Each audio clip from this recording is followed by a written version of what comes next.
Hello traders. Trading का doctor में हम लोग जो भी डिस्कस करते हैं चार्ट उस हिसाब से ही थोड़ा थोड़ा मूव करने लगते हैं। मुझे ऐसा लग रहा है कि जैसे हम जो जो हम लोग सोचते हैं बिल्कुल हमारे हिसाब से ही मार्केट मूव कर रहा है, पर ऐसा नहीं है।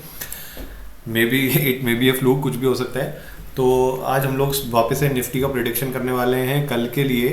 तो अगर मैं देखूँ, मैं सबसे पहले ना वीक वाले चार्ट से जाकर देख रहा हूँ क्योंकि ये चार्ट इतना क्लीन है, मुझे देखने में बहुत अच्छा लग रहा है।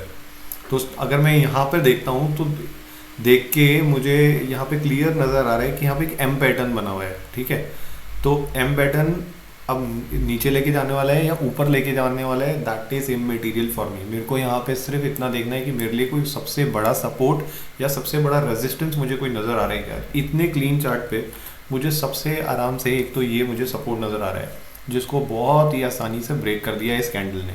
ठीक है, इसके बाद में देखूँ तो ये इसने हाई लगाया, इसने हाई लगाया, इसने हाई लगाया, इसने और इसने, इन दोनों के बीच में कि कौन हाई है ये देख लेते हैं। मुझे लगता है यही हाई है, हाँ यही हाई है।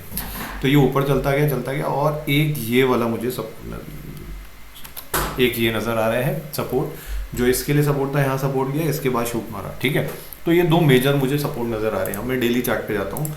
डेली चार्ट देखो, मैं इंट्राडे के लिए भी मैं वीक पे जा रहा हूँ और ये सब कर रहा हूँ ये, पर ठीक है, ये मेरा तरीका है, मैं ऐसे ही करता हूँ।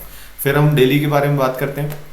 तो डेली में अगर मैं आके देखता हूँ, आज की कैंडल को देखता हूँ, तो आज की जो कैंडल है वो ये वाली कैंडल है। ठीक है, ये हम लोगों ने कल इस चार्ट के बारे में बात की थी और हमने बोला था कि ये ट्रेंड लाइन जो है, एक तो ये ट्रेंड लाइन थी कल जो हमने चार्ट में बात करी थी, और हमने बोला था कि ये जो दो लाइन्स आ रही हैं, एक ये इसका हाई एक रेजिस्टेंस की तरह एक्ट कर सकता है आज के लिए। बिल्कुल एग्जैक्टली वैसा ही हुआ। जो टारगेट्स हम लोगों ने डिस्कस किए थे कि 16,400 पहला टारगेट रहेगा, 16,800 दूसरा टारगेट रहेगा, बिल्कुल चार्ट उस हिसाब से मूव किया। 16,400 पहला टारगेट दिया, 16,800 समथिंग का उसने हाई लगाया जहाँ पे आप लोगों ने प्रॉफिट्स बुक किए होंगे जो लोग फॉलो कर रहे हैं।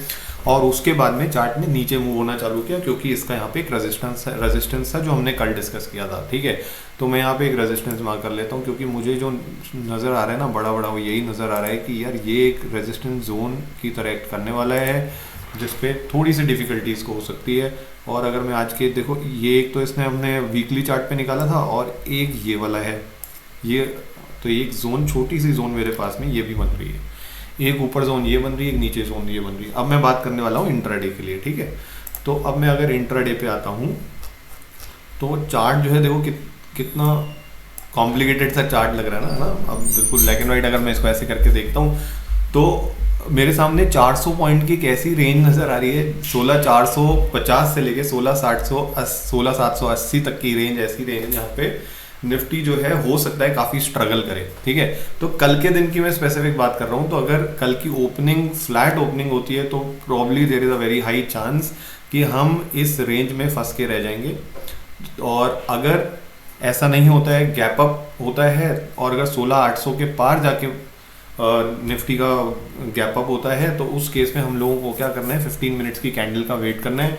और अगर वो उसके ऊपर सस्टेन करता है 16,800 के ऊपर तो हम लॉन्ग साइड के बारे में सोचेंगे, 16,450 के नीचे सस्टेन करता है तो नीचे के बारे में सोचेंगे।